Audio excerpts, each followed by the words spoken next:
Welcome to study IQ। I am Amit वरीदी किलोर। Social media पे ये वर्ड अभी रिसेंटली सुना है ना कि इंडियन वेरिएंट सेकेंड वेव में बहुत ज्यादा कंट्रीब्यूट कर रहा है और कई जगहों पे इंडियन वेरिएंट कई और जगहों पर भी फैल गया है। इससे संबंधित कई सारी न्यूज भी हैं। वेल IT मिनिस्ट्री ने इमीडिएटली सारी की सारी जो सोशल मीडिया कंपनीज हैं, गूगल हो गया, फेसबुक हो गया, इंस्टाग्राम हो गया, ट्विटर हो गया, इन सबको गाइडलाइंस इशू की हैं कि जो भी कंटेंट इंडियन वेरिएंट, जो ये बातें लिख रहा है Indian variant of corona virus, इसको डिलीट कर दिया जाए। अब देखिए बात सोचने की है ये वाली, ठीक है। कुछ वायरस होते हैं जैसे स्पेनिश फ्लू, ठीक है। स्पेनिश फ्लू का मतलब क्या हुआ? इसका मतलब स्पेन से आया हुआ है। निपाह वायरस, ये कहां से आया हुआ है? इसका मतलब किसी निपाह नाम की जगह से आया हुआ है। अब सिर्फ कोरोना वायरस ही ऐसा है जिसको वुहान वायरस नहीं कहा जाता। अब सच बताएं तो एक्चुअली में टेक्निकली इसको वुहान वायरस का नाम देना चाहिए, क्योंकि जब ओरिजिनेट वहीं से हुआ है तो फिर क्यों इसको वुहान वायरस। लेकिन WHO और चाइना मिलके इसको वुहान वायरस कहने नहीं देते हैं। चाइना को पता है कि अगर इस बात का ब्लेम उसके, and they are getting easy out of it. उनको बहुत इस बार चाइना जो बेसिकली है, जो उन्होंने बेसिकली बीमारी वर्ल्ड पर अनलीश की है, they are actually getting very easy.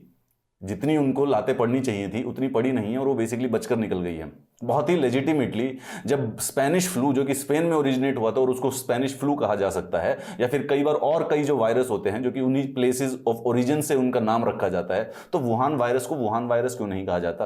Where is legitimately, चाहे वो इंटेंशनल था चाहे वो अनइंटेंशनल था, हम दोनों बातों को मान ले, चाहे उन्होंने जान के किया या नहीं जान के किया, इसकी जो रिस्पॉन्सिबिलिटी है और अकाउंटेबिलिटी है of unleashing this virus on the world shall lie with China. और उसको याद करने का एक ही तरीका है, वुहान वायरस, लेकिन वो कहने नहीं देते हैं उसी प्रकार से। लेकिन उसके बावजूद भी आप नोटिस कीजिए कि एक उसी वायरस के, जो कि प्लेसेस के नाम पर नहीं रखना है, कि किसी जगह के नाम पर नहीं रखे, उसी के एक वेरिएंट को इंडियन वेरिएंट कहने लग गए हैं।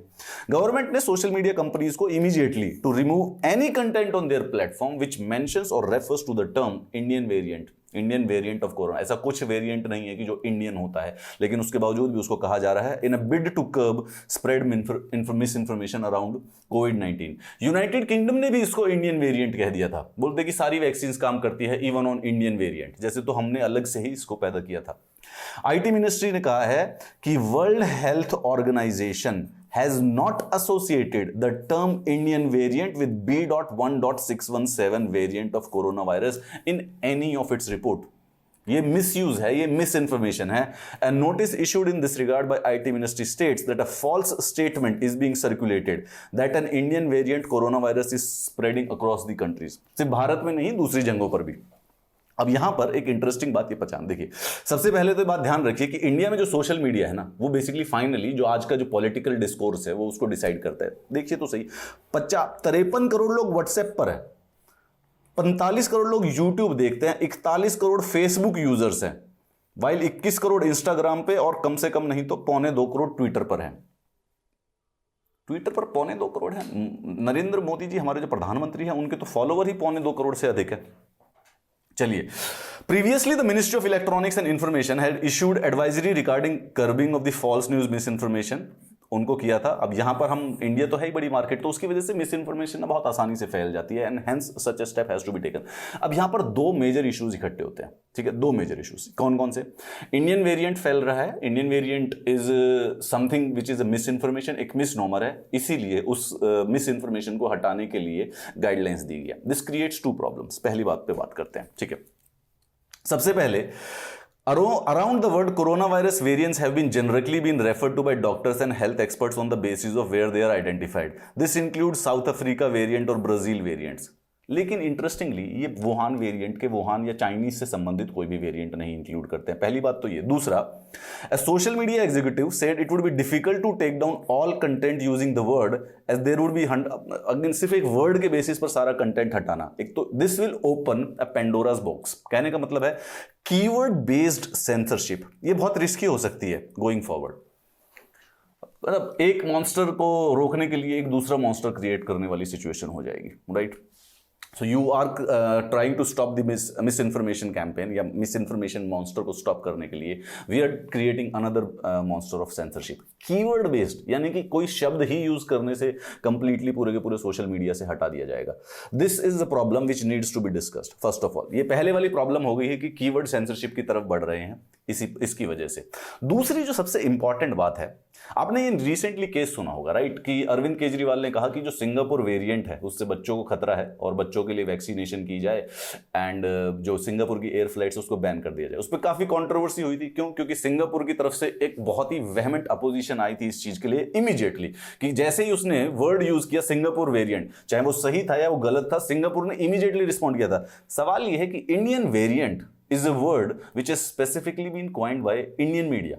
हमारे खुद के न्यूज चैनल्स ने कॉइन किया था and it has been more than 1 to 1.5 months, लेकिन गवर्नमेंट ने इस पर कुछ रिएक्शन नहीं लिया था। I give you an example. देखिए, ब्रह्मचलानी जी एक ट्वीट भी किए हैं कि Covid term Indian variant was coined by Indian media and the deceiving term double mutant. Basically कई बार वायरस को, जो ये हमारा इंडियन वेरिएंट है, इसको डबल म्यूटेंट वायरस कहा जाता है, लेकिन हर एक वायरस के अंदर कम से कम 10, 12, 20, 25 म्यूटेशंस होती हैं। तो ये कोई डबल म्यूटेंट होना मतलब दिस इज अ मिसनोमर। और वो जो इंडियन वेरिएंट है वो वर्ड भी कॉइन इंडियन मीडिया ने किया था। Many weeks later the Indian government wakes up. अब कई हफ्तों के बाद जब पूरी की पूरी मिस इन्फॉर्मेशन फैल गई है, यूके भी बोल चुका है, कई जगह पर और मिस यूज होने लग गया है कि चारों तरफ इंडियन वेरिएंट अब ज्यादा सेकंड वेव में तेजी तरीके से फैला रहा है। Contrast this with Singapore prompt action. Kejriwal ने मैसेज किया था, उन्होंने सारे अखबार भर दिए थे केजरीवाल से कि केजरीवाल ने गलत बोला है। हमारे जो एक्सटर्नल मिनिस्टर है उन्होंने भी ट्वीट किया था कि Kejriwal does not speak for India, और माफी भी मांग ली थी उन्होंने ऑलमोस्ट सिंगापुर से इस तरीके से। अब अगर इस प्रकार से मिस इन्फॉर्मेशन फैलेगी, so this might definitely create a problem, right. Well, in any scenario what the situation here is that कि अब गवर्नमेंट ने इसको रोकने की कोशिश की है and it shall not be called Indian variant, क्योंकि इसका कोई लेना देना नहीं है भारत से स्पेसिफिकली। वर्ल्ड हेल्थ ऑर्गेनाइजेशन ने इसको आज तक इंडियन वेरिएंट नहीं कहा है। भारत के और किसी लोग और जो देश में जो कह रहे हैं, जिसको इंडियन मीडिया ने जो ये मिसनोमर स्टार्ट किया, I think they should also stop using it. अगर आप भी कहें इसको, तो आप इसको एक कोरोना वायरस का वेरिएंट बुला सकते हैं, which is not specifically Indian as such. बस ये है कि इस समय इंडिया में पाया ज्यादा जा रहा है, लेकिन इस हिसाब से तो बेसिकली विश्व के जितने भी वायरस है वो सारे के सारे वुहान वायरस होने चाहिए, क्योंकि ओरिजिनेट तो एक ही जगह से हुए है ना। बाकी दूसरे देशों में अब कुछ पाया जाए तो फिर क्या किया जा सकता है, लेकिन आया तो वुहान से ही है सब कुछ। इस बात की कॉन्वर्सेशन को हम कंटिन्यू करेंगे अपने टेलीग्राम ग्रुप पर या फिर सोशल मीडिया पर। ये मेरा टेलीग्राम ग्रुप है, ये मेरा सोशल मीडिया है। डू यू अग्री कि कोरोना वायरस को एक्चुअली में वुहान वायरस कहना चाहिए, और क्यों नहीं कहना चाहिए? पॉइंट ये है क्योंकि बहुत सारे वायरस हैं, स्पेनिश फ्लू हो गया, निपा वायरस हो गया, और भी कई सारे से हैं। अफ्रीका में जो वायरस पैदा होता है उसको अफ्रीका की जगह के नाम पर ही रख दिया जाता है। Then why it is not called as Wuhan virus? Specifically इसलिए क्योंकि चाइना एक बहुत बड़ी इकॉनमी हो चुकी है, या स्पेसिफिकली इसलिए क्योंकि वो WHO पर किसी प्रकार का इन्फ्लुएंस प्ले करती है? Nevertheless, we'll continue this conversation on our social media, but if you do have this viewpoint, तो मुझे इस पे YouTube वीडियो के नीचे कमेंट्स करके जरूर बताइएगा। I'll see you in the next class. Have a nice day.